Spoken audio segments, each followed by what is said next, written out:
Hello everyone, welcome to Impact Academy YouTube channel. मैं अंजलि स्वागत करती हूँ आप सभी का इम्पैक्ट एकेडमी ये प्लेटफॉर्म पर। तो आज हम करने वाले हैं हमारा एक न्यू टॉपिक जो है स्टार्ट करेंगे यहाँ पे, जो कि रहेगा फ्रिक्शन। ठीक है, तो आज की क्लास में हम जैसे कि पहले वाले चैप्टर्स में करते आए हैं, पहले हम थ्योरी की क्लास करेंगे जिसमें आपके जो कंसेप्ट हैं वो जो मतलब रिमाइंड हो जाएंगे, एक तरीके से कह सकते हो। और फिर आने वाली क्लासेस में हम उसके न्यूमेरिकल प्रैक्टिस करेंगे। ठीक है, तो ये क्लासेस होप सो आपके लिए बेनिफिट होगी। अगर आप तैयारी कर रहे हैं किसी भी मतलब डिफेंस एग्ज़ाम की जहाँ पे फिजिक्स एज ए सब्जेक्ट आपका आता है, या फिर अगर आप एक फाउंडेशन कोर्स में हैं अभी यानी कि 11th में हैं, तो उन बच्चों के लिए भी ये क्या है, आपके लिए बेनिफिट रहेगी। ठीक है, तो चलिए क्लास को स्टार्ट करते हैं। सभी बच्चे एक बार जो है कनेक्ट हो जाओ और फिर स्टार्ट करते हैं। देखिए, हमारे पास जो है फ्रिक्शन के बारे में, फ्रिक्शन आप लोगों को पहले से पता होगा कि फ्रिक्शन होता क्या है, मतलब ये किस तरीके का होता है। अगर मैं थोड़ा सा इस पे डिफाइन करूँ चीज़ों को तो क्या होगा, जस्ट अ सेकेंड। हाँ जी, तो हम बात कर रहे हैं किसकी, फ्रिक्शन। तो फ्रिक्शन क्या है, जिसको हम हिंदी में भी बोलते हैं जैसे कि घर्षण बोला जाता है जिसको। ठीक है, तो फ्रिक्शन क्या है, 3 टाइप का होता है अपने पास। फ्रिक्शन क्या है, सिंपल अगर मैं सिंपल भाषा में बात करूं बिल्कुल, तो ये क्या है, एक अपोजिंग फोर्स है। ये क्या है, अपोजिंग फोर्स है, यानी कि एक फोर्स एक्ट यहाँ पे करती है जो कि लगती कहाँ पे, हमेशा अप्लाइड फोर्स के अपोजिट डायरेक्शन। यानी कि अगर हम किसी बॉडी के ऊपर फोर्स लगा रहे हैं तो वो हमारे पास ऊपर फोर्स लगाएगी, that is according to Newton's third law. But which is not frictional. Frictional force is that when which come into play when bodies are in contact.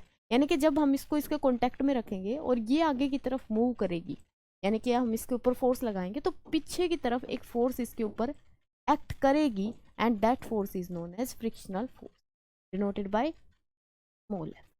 ठीक है, किससे लिखेंगे, स्मॉल एफ से लिखेंगे। तो अप्लाइड फोर्स की और इसकी डायरेक्शन हमेशा कैसे रहेगी, अपोजिट रहेगी एक दूसरे के। ठीक है, फिर अगर हम 3 टाइप की यहाँ पे बात करते हैं तो टाइप कौन कौन सी हैं, स्टैटिक फ्रिक्शन। कौन सा है, स्टैटिक फ्रिक्शन। दूसरा है मेरे पास limiting friction, and next one is kinetic friction.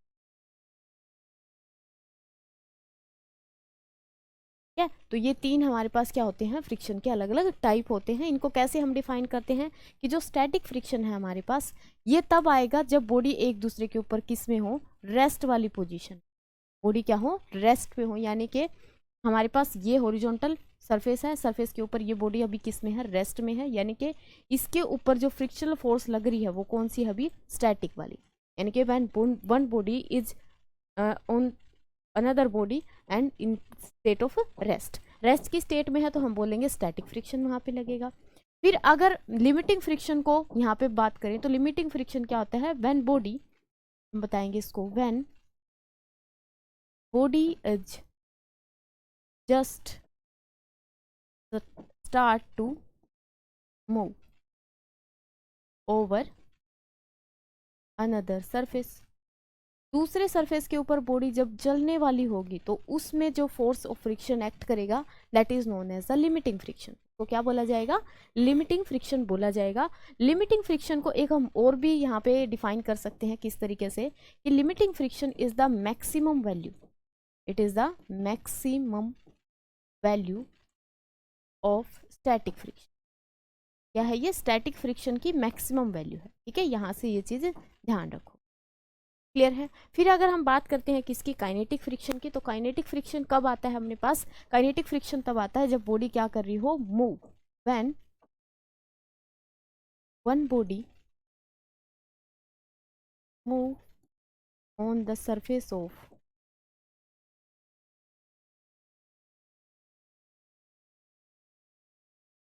Another body. ठीक है, जब एक बॉडी दूसरी बॉडी के ऊपर क्या करेगी, मूव करेगी, तब हम बोलेंगे कि वहां पे कौन सा फ्रिक्शन एक्ट कर रहा है, दैट इज काइनेटिक फ्रिक्शन। और हमारे पास अगर लिमिटिंग फ्रिक्शन है, यानी कि बॉडी स्टार्ट टू मूव, यानी कि जस्ट चली है अभी, ठीक है, तो उसको हम बोलेंगे लिमिटिंग फ्रिक्शन। और अगर बॉडी किस पे है, रेस्ट पे है, तो उसको हम क्या बोलेंगे यहाँ पे, that is called static friction. ठीक है, अब फ्रिक्शन भी जो है 2 टाइप के सर्फेसिस यहाँ पे हम काउंट करते हैं कि भाई 2 टाइप के सर्फेसिस के अंदर लगता है। कैसे, कि हमारे पास एक तो सरफेस हो सकता है ऐसे, इसको बोला जाता है हॉरिजॉन्टल सरफेस। ठीक है, क्या बोलेंगे इसको, हॉरिजॉन्टल सरफेस। हॉरिजॉन्टल सरफेस के अंदर क्या है, बॉडी इस तरीके से यहाँ पे स्टेशनरी इसके ऊपर हो सकती है या फिर चल भी सकती है, ठीक है। तो नीचे इसका क्या लगेगा, अगर इस बॉडी का मास m है तो नीचे एक फोर्स ऑफ ग्रेविटी लगेगी इसके ऊपर, and that force of gravity is known as the weight, उसको हम क्या बोलते हैं, वेट बोलते हैं। And that weight is equal to mg, क्या लगेगा, एक यहाँ पे ग्रेविटेशनल फोर्स लगेगी, दैट इज mg। फिर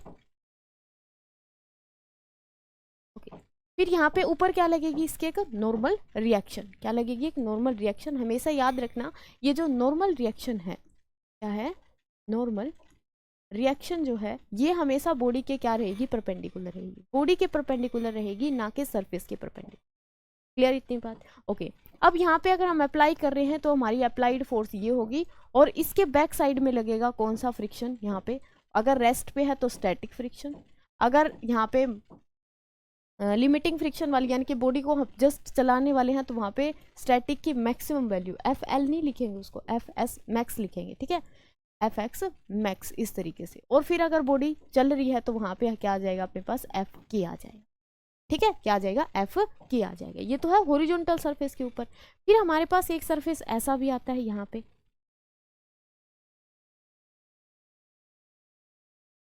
इस तरीके से, ये हमारे पास एक सरफेस है, इसको क्या बोला जाता है, इंक्लाइन सरफेस। यानी कि यहाँ पे क्या है, एक सरफेस दूसरे के ऊपर इंक्लाइन है एट सम एंगल थीटा, क्या है, एट सम एंगल थीटा, एक सरफेस दूसरे सरफेस के ऊपर क्या है, इंक्लाइन है।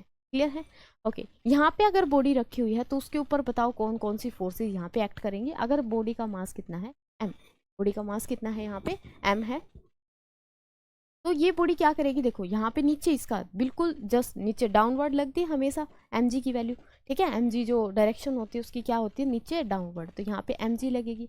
फिर हम mg को क्या करेंगे, रिजोल्व करेंगे, क्यों, क्योंकि mg क्या है, एक मेरे पास फोर्स है, फोर्स इज वेक्टर क्वांटिटी, तो यहाँ पे हम x में और y में, या हम कह सकते हैं कि इसके परपेंडिकुलर दो कंपोनेंट यहाँ पे बनाएंगे, रिजोल्व करेंगे।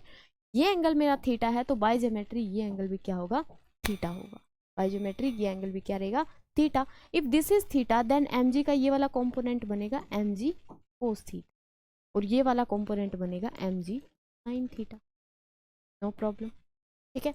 अब यहाँ पे r जो लगेगी नॉर्मल रिएक्शन, वो यहाँ पे बॉडी के परपेंडिकुलर, कहाँ लगेगी, बॉडी के परपेंडिकुलर, दैट इज r, ठीक है। अगर बॉडी नीचे की तरफ आ रही है यानी कि नेट एक्सलेरेशन कहाँ है, नीचे की तरफ है, तो इसका जो फोर्स ऑफ फ्रिक्शन है वो लगेगा पीछे की तरफ। चल रही है तो एक्सलेरेशन ए के साथ नीचे आ रही है तो वहाँ पे क्या लगेगा, काइनेटिक फ्रिक्शन लगेगा, ठीक है। अब ये फ्रिक्शन की वैल्यू हम निकाल लेंगे कैसे, काउंट कैसे करेंगे, यानी कि मेजर कैसे करेंगे, क्योंकि फिजिक्स में हम क्या करते हैं, चीज़ों को इंट्रोड्यूस करते हैं तो उसके बारे में हम ये बताते हैं कि this is a physical quantity and physical quantity we can measure. तो इस फ्रिक्शन को हम मेजर कैसे करेंगे वो चीज़ हमें यहाँ पे देखनी है। देखो फ्रिक्शन हमने बात की 3 टाइप का होगा, स्टैटिक, लिमिटिंग एंड काइनेटिक, ठीक है। अब किस तरीके से लिखेंगे, देखो अगर बात करते हैं स्टैटिक फ्रिक्शन, स्टैटिक फ्रिक्शन, तो स्टैटिक फ्रिक्शन जो है एफ एस किसके बराबर होगा, म्यू एस आर, किसके बराबर होगा, म्यू एस आर। यानी कि हम यहाँ पे कहेंगे जो फ्रिक्शन है मेरा, वो फ्रिक्शन क्या होता है, हमेशा ये जो नॉर्मल रिएक्शन है इसके डायरेक्टली प्रोपोर्शनल होता है, यानी कि फ्रिक्शनल फोर्स डायरेक्टली होगी किसके, नॉर्मल रिएक्शन, नॉर्मल रिएक्शन की हमेशा क्या होगी, डायरेक्टली प्रोपोर्शनल होगी। तो यहाँ पे एक कांस्टेंट ऑफ प्रोपोर्शनलिटी आया, दैट इज म्यू एस, ये क्या है, म्यू एस कोफिशिएंट ऑफ, इसको क्या बोलेंगे, कोफिशिएंट ऑफ स्टैटिक फ्रिक्शन, क्या बोला जाता है इसको, कोफिशिएंट ऑफ स्टैटिक फ्रिक्शन बोला जाता है, ठीक है। यहाँ पे आर क्या है, नॉर्मल रिएक्शन है, एंड एफ एस क्या है मेरे पास, that is the static friction, ठीक है। चलो इसमें क्या होगा, बॉडी किस में होनी चाहिए, रेस्ट में। फिर हम बात करते हैं लिमिटिंग फ्रिक्शन की, तो लिमिटिंग फ्रिक्शन में किस तरीके से लिखेंगे,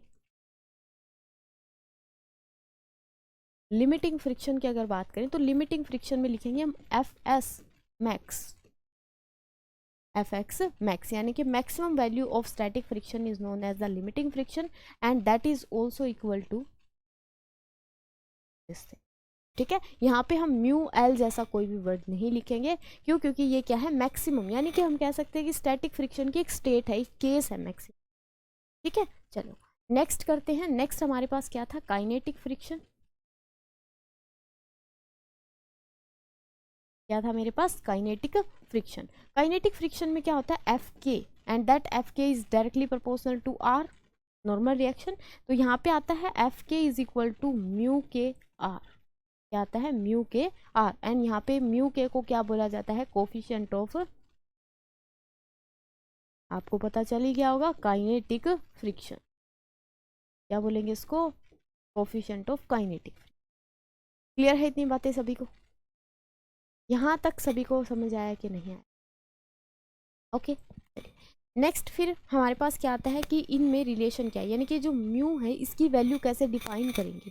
म्यू को अगर मुझे डिफाइन करना है तो म्यू क्या होगा, यहाँ से कहीं से भी निकाल लो, चाहे म्यू के लिए, यानी कि कोफिशिएंट ऑफ फ्रिक्शन, क्या बोलेंगे इसको, ये आइदर स्टैटिक भी हो सकता है, लिमिटिंग भी हो सकता है, एंड काइनेटिक भी हो सकता है। कोफिशिएंट ऑफ फ्रिक्शन कैसे डिफाइन करेंगे, that is mu which is equal to F frictional force divided by R. तो ये क्या होगा, रेशियो होगा किसका, फ्रिक्शनल फोर्स का and normal reaction, normal reaction का एंड फ्रिक्शनल फोर्स का क्या होगा, ये रेशियो मेरे पास रहेगा। अब यहाँ से एक क्वेश्चन आता है कि what is the unit of the coefficient of friction. Coefficient of friction जो हमने निकाला है यहाँ पे, इसकी यूनिट क्या होगी, हाँ जी बताइए मेरे को। यूनिट जो है यहाँ पे क्या रहेगी, ये कोफिशिएंट ऑफ फ्रिक्शन जो हमने निकाला, क्योंकि ऊपर है फ्रिक्शनल फोर्स और नीचे क्या है मेरे पास, नॉर्मल रिएक्शन, तो यूनिट यहाँ पे क्या रहेगी बताओ।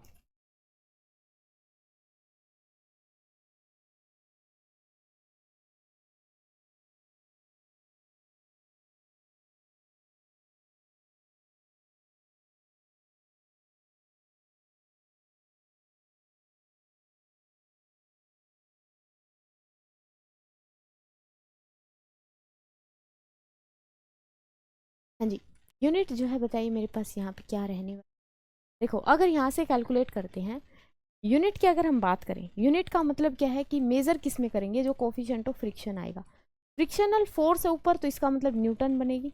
अगर यूनिट हम जैसे ड्राइव करते थे उस तरीके से करें तो यहाँ पे क्या बनेगी, फोर्स है, फोर्स के लिए ऐसा यूनिट क्या बनेगी, न्यूटन बनेगी। दूसरा यहाँ पे R, that is the normal reaction. अभी पीछे हमने क्या देखा, ये जो नॉर्मल रिएक्शन थी ना, ये किसी के इक्वल आ रही है, यानी कि अगर हम बैलेंस करते हैं दोनों फोर्सेस को तो ये मेरी चीज आ रही है इसके बराबर, ठीक है, that is R is equal to M जी।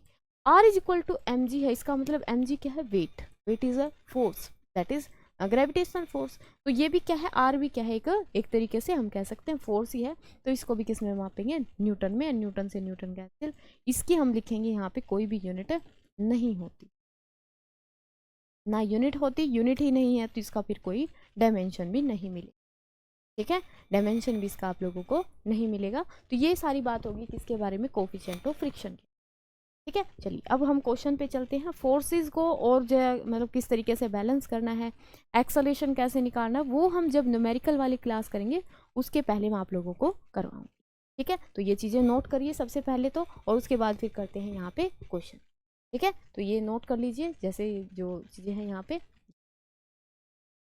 ठीक है, इधर आप स्क्रीनशॉट लेके रख सकते हैं या फिर फटाफट से नोट कर सकते हैं, ठीक है जी, ओके। ये हमारे पास जो मतलब सरफेसेस हैं दो टाइप के हमने देखे, that is original and the incline. Vertical नहीं बोलेंगे क्योंकि वर्टिकल बोल दिया तो वो क्या है, फ्लिप कर जाएगी बॉडी, ठीक है, तो वहाँ पे हमारा कोई मतलब नहीं बनता है, मतलब इसी एक्सिस को मैं उठा के इस तरीके से रख दूँ तो वो क्या होगा, हॉरिजॉन्टल ही होगा, अगर वो तो हमारा पॉइंट ऑफ व्यू है ना, हम ऐसे देख रहे हैं कि ऐसे देख, ठीक है। तो इंक्लाइन वाला केस हम करेंगे जनरल, उसके बाद क्या हो जाएगा, इसको जनरलाइज कर देंगे, यानी कि 0 पे लेके आए तो हमारा हॉरिजॉन्टल बन गया, 90 पे लेके गए तो हमारे पास क्या बन गया यहाँ पे, हमारा वर्टिकल, ठीक है। तो इसके लिए हम डिस्कस करेंगे चीज़ों को, मतलब कौन सी फोर्स किसके बराबर होगी और वो सारी चीज़, न्यूमेरिकल वाली क्लास से पहले मैं आप लोगों को ये चीज़ करवाने वाली, ठीक है। चलिए जी, ये वाली चीज़ें और नोट करोगे साथ साथ।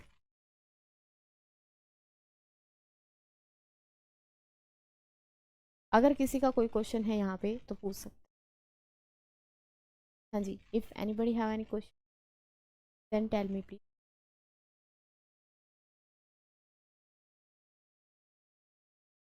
चलिए ठीक है, यहाँ पे आई थिंक कि आप लोगों ने नोट जो है कर लिया होगा। चलो अभी हम कल क्वेश्चन जो है स्टार्ट करते हैं। तो फर्स्ट क्वेश्चन आप लोगों के पास है, अभी जो थ्योरी हमने पढ़ी है, यानी कि हमने सिर्फ बिल्कुल सरफेस वाली पढ़ी है। मैं ये मानती हूँ कि आप लोग अगर कंपटीशन में आए हो तो आपको थ्योरी अच्छे से क्लियर होगी, ठीक है। या फिर अगर आप फाउंडेशन में हो तो क्लास तभी देख रहे हो जब आपने ये कंसेप्ट कर लिया होगा। तो मैंने वो जस्ट रिविजन के लिए आप लोगों को बताया है, नॉट फॉर द फाउंडेशन, ठीक है। चलिए, तो अकॉर्डिंग टू दैट हम क्वेश्चन अगर लगाते हैं यहाँ पे, फर्स्ट क्वेश्चन क्या कह रहा है, friction, force of friction always act. बताओ इसका आंसर क्या आएगा। फोर्स ऑफ फ्रिक्शन जो है वो कहाँ पे एक्ट करेगी, that is in the direction of motion, opposite to the direction of motion, perpendicular to the surface, या इन द अप्लाइड फोर्स। कहाँ पे करेगी, यस कौन सा आंसर इसका करेक्ट रहेगा, ऑप्शन बी, ठीक है। कौन सा रहेगा, option B will be the correct option. क्यों, क्योंकि हमने अभी देखा कि ये मेरे पास एक बॉडी यहाँ पे रखी हुई है इस सरफेस के ऊपर, अगर ये उधर मूव कर रही है, यानी कि उस तरफ मूव कर रही है, तो हमारे पास फ्रिक्शन फोर्स किधर आएगी, इसके हमेशा अपोजिट डायरेक्शन में आएगी। क्यों, क्योंकि फ्रिक्शन का नाम ही क्या है, अपोजिंग फोर्स। फ्रिक्शन का नाम ही क्या है हमारे पास, अपोजिंग फोर्स है, यानी कि हमेशा अपोजिट डायरेक्शन में क्या करेगी, एक्ट करेगी, हमेशा हमारे मोशन का अपोज करेगी, ठीक है ना। चलिए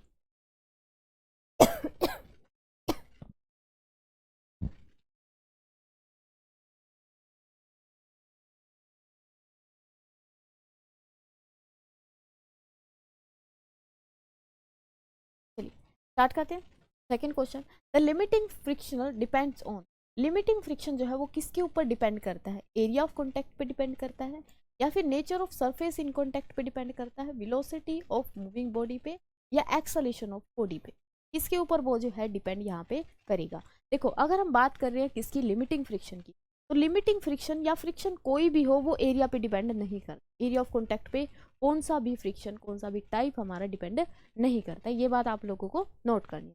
वो नेचर ऑफ सरफेस पे करेगा, वेलोसिटी, वेलोसिटी पे भी कोई इफेक्ट नहीं आएगा क्योंकि डिपेंड करेगा तो एक्सलरेट करेगी बॉडी पे, तो वेलोसिटी का कोई चांस नहीं है। एक्सलेशन पे भी डिपेंड नहीं करेगा, and that is depends on the nature of surface in contact, ठीक है। यानी कि नेचर ऑफ सरफेस की अगर बात करूँ तो सरफेसेस मेरे पास दो टाइप के होते हैं। नेचर ऑफ सरफेस की अगर बात करें तो सरफेस मेरे पास कितने टाइप की है, दो टाइप की। फर्स्ट है स्मूथ सरफेस, कौन सा है, smooth surface, and second one is the rough surface, होगा रफ सरफेस का। तो अगर आप लोगों को दिया जाता है क्वेश्चन में कि हमारे पास जो है बॉडी स्मूथ सरफेस के ऊपर क्या कर रही है, मूव कर रही है, तो स्मूथ सरफेस पे हम बोलेंगे वहां पे फ्रिक्शन जो होगा, जो मेरे पास फ्रिक्शन आएगा स्मूथ सरफेस में वो कितना होगा, यहाँ पे कोई भी फ्रिक्शन नहीं लगता, कोई भी फ्रिक्शनल फोर्स नहीं लगती।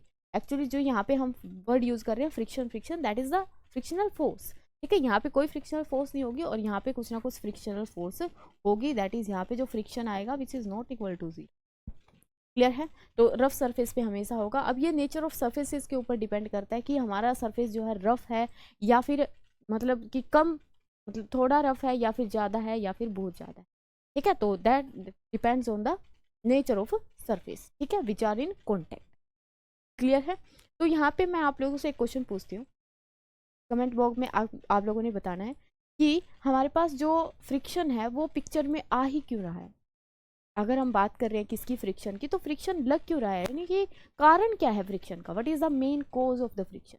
क्या यहाँ पे जो है एरिया, मतलब हम कह सकते हैं कि मास अगर मैं ज़्यादा रख दूँ तो उसमें ज़्यादा फ्रिक्शन लगेगा, तो मास की वजह से आ रहा है, या फिर मोलिकुलर इंटरेक्शन की वजह से आ रहा है, भी एक सरफेस की मोलिक्यूल दूसरे सरफेस वाले मोलिक्यूल के साथ क्या कर रहे हैं, इंटरेक्शन कर रहे हैं, तो उसकी वजह से आ रहा है। या फिर हम कह सकते हैं यहाँ पे कि इस तरीके से, मतलब कोई भी सरफेस हमारे पास बिल्कुल स्मूथ नहीं हो सकता, तो हमारे पास जो सरफेस होते हैं ना सारे के सारे, अगर माइक्रो लेवल पे देखें तो वो इस तरीके से मिलते हैं, और दूसरी बॉडी के भी इस तरीके से मिलते हैं। तो ये बम्प्स और जो यहाँ पे ये डिप बनी हुई है उनके अंदर क्या हो जाता है, एक दूसरे के अंदर फंस जाते हैं। जैसे कि इन चीज़ों को अगर मैं दिखाऊँ यहाँ पे, तो ये क्या है, बम्प्स और डिप, ये आपस में फंस जाते हैं जिसकी वजह से फ्रिक्शन आता है। तो यहाँ पे मेरे को आप लोगों से जानना है कि व्हाट इज द मेन कोज। मैंने आप लोगों को 3-4 स्टेप बताए, ठीक है, तो उनमें से क्या एक कारण है मेन जिसकी वजह से फ्रिक्शन जो पिक्चर में आ रहा है, यानी कि हमने को पढ़ने की जरूरत पड़ रही है। क्यों, क्योंकि हम जो भी फोर्स अप्लाई करेंगे तो उसमें से ये फ्रिक्शनल फोर्स अपने को क्या करनी पड़ेगी, नेग्लेक्ट करनी पड़ेगी, ठीक है ना। चलिए नेक्स्ट क्वेश्चन करते हैं।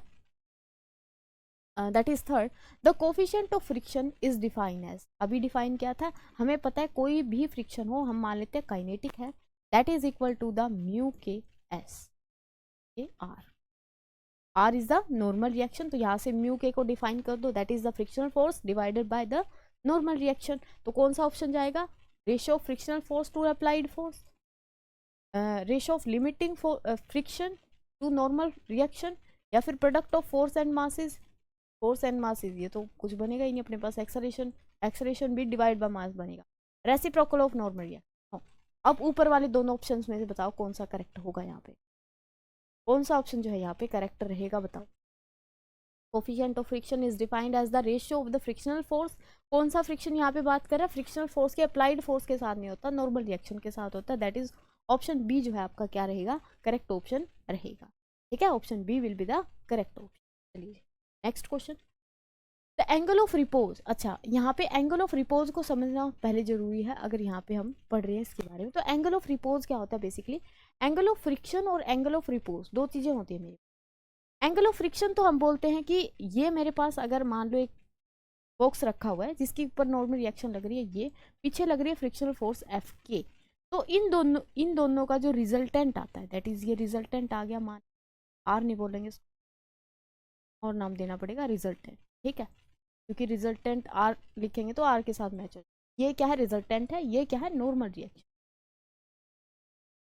तो इन दोनों के बीच में ये जो एंगल बनना है ना, इसको बोला जाता है एंगल ऑफ फ्रिक्शन, क्या बोला जाता है, एंगल ऑफ फ्रिक्शन। एंड अगर एंगल ऑफ, इसको बोलेंगे हम एंगल ऑफ फ्रिक्शन, और एंगल ऑफ रिपोज की अगर बात करें तो एंगल ऑफ रिपोज होता है इंक्लाइन सरफेस के अंदर, यानी कि it is the angle made by the incline surface with the horizontal, horizontal के साथ इंक्लाइन सरफेस ने जो एंगल बनाया है, क्योंकि यही एंगल हमारा यूज होता है कहाँ पे, अगर ये नॉर्मल रिएक्शन आर है, इसके ऊपर फ्रिक्शन ग्रेविटेशनल फोर्स लगेगी एम जी यहाँ पे बनेगा, अगर ये थीटा है तो ये एंगल भी क्या रहेगा, थीटा रहेगा, और ये बनेगा एम जी कोस, और यहाँ पे फिर बन जाएगा एम जी साइन थी, ठीक है। तो ये वाला जो एंगल है, ये वाला बोले या ये वाला बोले, because by geometry this both are equal, तो इसको हम क्या बोलते हैं, इसको बोला जाता है एंगल ऑफ रिपोज, क्या बोला जाता है इसको, एंगल ऑफ रिपोज बोला जाता है। अब ये कह रहा है कि एंगल ऑफ रिपोज जो है यानी कि थीटा, इसको हम अगर थ्योरी पढ़ी हो आपने, उसमें हम फाई से डिनोट करते हैं, इसे डिनोट किया जाता है फाई से, ताकि इन दोनों में डिफ्रेंशिएट हो सके, इसलिए, ठीक है। तो यहाँ पे ये पूछ रहा है कि फाई जो है वो किसके इक्वल होगा, यहाँ पे अगर हम इसकी कैलकुलेशन करते हैं तो मेरे पास एक एक्सप्रेशन आता है, that is mu is equal to tangent phi, क्या आता है, mu is equal to 10 phi, तो फाई की वैल्यू हमें बतानी है, तो फाई क्या आ जाएगा, 10 इनवर्स म्यू, क्या आ जाएगा, 10 इनवर्स म्यू। कौन सा ऑप्शन यहाँ पे करेक्ट रहेगा, that is option B will be the correct option, B option क्या रहने वाला है यहाँ पे, करेक्ट रहने वाला, ठीक है जी, समझ आए सभी को। चलिए next question, question number 5, rolling friction. देखो हमने पढ़ा था काइनेटिक फ्रिक्शन, मैंने आप लोगों को 3 टाइप पढ़ाए फ्रिक्शन के, ठीक है, स्टैटिक, लिमिटिंग एंड काइनेटिक। अब अगर काइनेटिक को फर्दर डिवाइड करते हैं, किसको, काइनेटिक फ्रिक्शन, काइनेटिक फ्रिक्शन, तो ये काइनेटिक फ्रिक्शन जो है फिर फर्दर 2 टाइप का, कौन कौन सा, एक तो होगा स्लाइडिंग फ्रिक्शन, और एक होगा मेरे पास रोलिंग फ्रिक्शन। नाम से ही पता चल रहा है कि किस में क्या होने वाला है, नाम से पता चल रहा है कि इसमें तो बॉडी क्या करेगी, स्लाइड करेगी दूसरी बॉडी के ऊपर, और इसमें बॉडी क्या करेगी, रोल करेगी। तो यहाँ पे मेरे पास बताओ कि रोलिंग फ्रिक्शन जो है, रोलिंग फ्रिक्शन और स्लाइडिंग फ्रिक्शन में क्या रिलेशन होगा, क्वेश्चन भी यही पूछ रहा है कि रोलिंग फ्रिक्शन जो है ग्रेटर देन होगा स्लाइडिंग फ्रिक्शन से, लेस देन होगा स्लाइडिंग फ्रिक्शन से, इक्वल होगा या फिर इंडिपेंडेंट होगा नेचर ऑफ सरफेस, ठीक है। ये तो हो नहीं सकता क्योंकि सारे के सारे जो भी जितने भी टाइप के फ्रिक्शन हैं सारे के सारे डिपेंड करते हैं नेचर ऑफ सरफेसेस, ठीक है, एरिया ऑफ कॉन्टैक्ट पे डिपेंड नहीं करते बट नेचर ऑफ सरफेसेस पर करते हैं, ठीक है ना। अब यहाँ पे हमें बताना है कि कौन सा ज़्यादा होगा। देखो हमेशा स्लाइडिंग फ्रिक्शन की वैल्यू क्या रहेगी, रोलिंग से ज़्यादा रहेगी, स्लाइड करके लेके जाना किसी चीज़ को, घसीट के लेके जाना, ठीक है, और एक किसी चीज़ को रोल करवाते हुए लेके जाना, तो आप लोग समझ सकते हो कि किस में हमारे पास कम हमें इफेक्ट लगाने पड़ते हैं, हमारे जो हम जो इफेक्ट लगाते हैं यहाँ पे वो इसमें कम होते हैं, है ना, हमें जो फोर्स लगानी पड़ती है वो रोलिंग वाले में कम रहती है, इसका मतलब इसकी अपोजिंग फोर्स क्या है यहाँ पे, कम है, ठीक है, तो हमेशा याद रखना जो रोलिंग फ्रिक्शन है ये ऑलवेज लेस होता है किससे, स्लाइडिंग फ्रिक्शन से। एंड ये दोनों ही कब आते हैं, जब बॉडी क्या हो, एक दूसरे के ऊपर चल रही हो। चल रही है इसका मतलब कौन सा मोशन होता है, वहाँ पे काइनेटिक हो रहा है, तो काइनेटिक फ्रिक्शन वहाँ पे एक्ट कर रहा है। ठीक है, अब दो तरीके से चल सकती है, या तो वो रोल करती हुई आए, यानी कि एक हमारे पास मान लो ये इंक्लाइन सरफेस है, यहाँ से एक तो मैं टायर को छोड़ दूँ, वो रोल करता हुआ इस तरीके से आए, दूसरा मैं इसी सरफेस से सेम एंगल पे क्या करूँ, एक बॉक्स को इस तरीके से छोड़ दूँ, तो वो स्लाइड करता हुआ नीचे की तरफ आए, तो फ्रिक्शन इसमें ज़्यादा लगेगा, ऊपर वाले में कम लगेगा। ठीक है जी, नेक्स्ट करते हैं question 6। When a body just begin to slide on a surface, the friction acting is cold. ये कह रहा है when a body just begin to slide, just चलने वाली है, on the surface, the friction acting is, कौन सा friction वहां पे लगेगा, बताइए क्या आएगा आंसर इसका, क्या आंसर रहने वाला है बताइए। हाँ जी, आंसर कौन सा रहेगा, देखो यहाँ पे एक वर्ड ध्यान रखना, जहां पे भी ये जस्ट वर्ड आ जाता है, क्या आ जाए, just slide, just rolling, just start to move, तो वहां पे हमेशा याद रखना कौन सा फ्रिक्शन लगेगा, that is limiting value of friction. कौन सा लगेगा, जस्ट स्टार्ट टू मूव, यानी कि वो चली नहीं है बट चलने वाली है। ठीक है, थोड़ी सी प्रोसेस मतलब समझ सकते हो। ठीक है, तो यहाँ पे क्या रहेगा, ऑप्शन बी जो है करेक्ट ऑप्शन है। ठीक है जी, चलिए next question 7। Unit of coefficient of friction, ये तो बता सकते हो आप लोग, अभी हमने निकाली हुई थी जब हमने वो पोर्शन किया था, तो वहाँ पे क्या है, newton, newton is the unit of force, newton per metre, no, newton metre, metre per second square, that is the unit of acceleration. ठीक है, और हमारे पास फ्रिक्शन का जो कोफिशिएंट है उसकी कोई भी यूनिट नहीं होती, because coefficient of friction is defined as F K divided by R, ऊपर भी फोर्स है नीचे भी फोर्स है, या फिर हम इसको लिख सकते हैं mu S is equal to F S divided by R. ठीक है, दोनों तरीके से डिफाइन कर सकते हैं। ठीक है जी, चलिए next question. In the if the angle between the resultant reaction and the normal reaction is theta, then, अगर रिजल्टेंट रिएक्शन है और नॉर्मल रिएक्शन है, उन दोनों के बीच में एंगल थीटा है, तो यहाँ पे बताओ मेरे पास क्या चीज़, मतलब कौन सा रिलेशन बनेगा यहाँ पे। अगर आप लोगों ने पीछे वाली क्लासेस को ध्यान से देखा है, मतलब आज वाली क्लास को पीछे से ध्यान से देखा है, तो वहाँ पे हमने बात की थी एंगल ऑफ फ्रिक्शन और एंगल ऑफ रिपोज की, angle of friction and angle of repose. तो मैंने यहाँ पे बताया था जो एंगल ऑफ फ्रिक्शन होता है वो मेरे किस किस के बीच में होता है, normal reaction and the resultant, किस किस का रिजल्टेंट है ये, फ्रिक्शनल फोर्स का एंड नॉर्मल रिएक्शन का, resultant of frictional force and normal reaction and normal reaction, इस रिजल्टेंट के बीच में और इस नॉर्मल रिएक्शन के बीच में जो एंगल बनता है that is the angle of friction. And यही हमें पूछ रहे हैं angle between the resultant reaction is a resultant of frictional force, ये किस किस का रिजल्टेंट है यहाँ पे, फ्रिक्शनल फोर्स का एंड नॉर्मल रिएक्शन,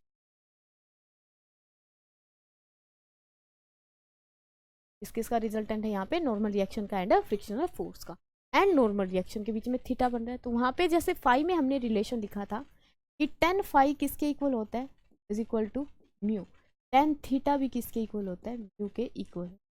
यहाँ पे इस थीटा को बोला जाता है एंगल ऑफ फ्रिक्शन, और ऊपर वाले को आप लोग बताओ क्या बोला जाता है, फाई को क्या बोलेंगे, that is angle of repose, क्या बोलेंगे इसको, एंगल ऑफ रिपोज। ठीक है, तो यहाँ पे रिलेशन कौन सा होगा, mu is equal to tan theta, that is option A will be the correct option, A option जो है यहाँ पे क्या रहेगा आपका, करेक्ट रहेगा। ठीक है जी, next question, which of the following is a method to reduce friction, कौन सा मेथड है यहाँ पे जिससे हम फ्रिक्शन को रिड्यूस कर सकते हैं, फ्रिक्शन को कम करना है, फ्रिक्शन ज़्यादा है उसको कम करना है, कैसे करेंगे, by using lubricants, making surface rough, या फिर इंक्रीजिंग नॉर्मल रिएक्शन, या फिर इंक्रीज एरिया ऑफ कॉन्टैक्ट, क्या यहाँ पे आंसर रहेगा बताओ।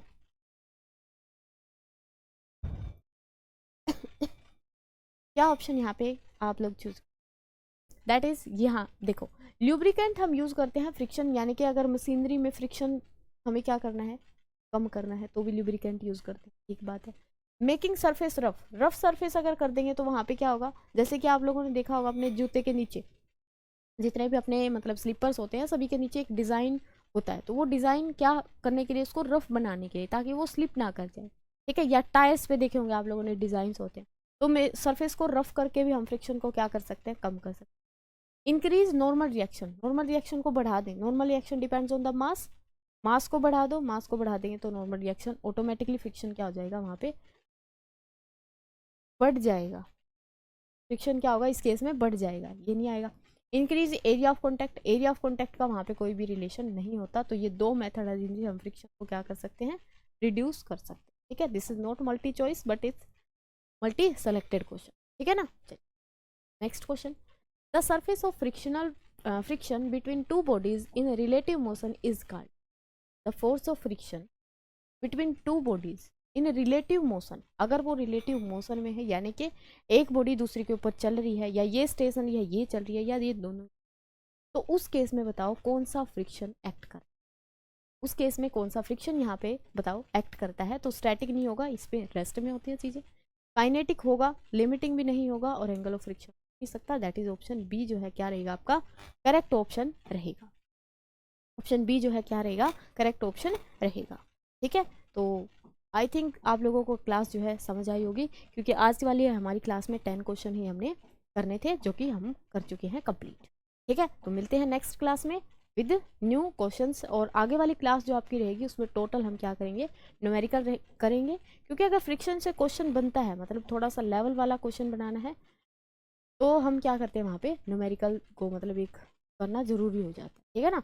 तो यहाँ पे कल की क्लास में जो हम आगे का डिस्कस करेंगे, तब तक के लिए अपना पढ़ते रहें। Thank you so much for watching the video.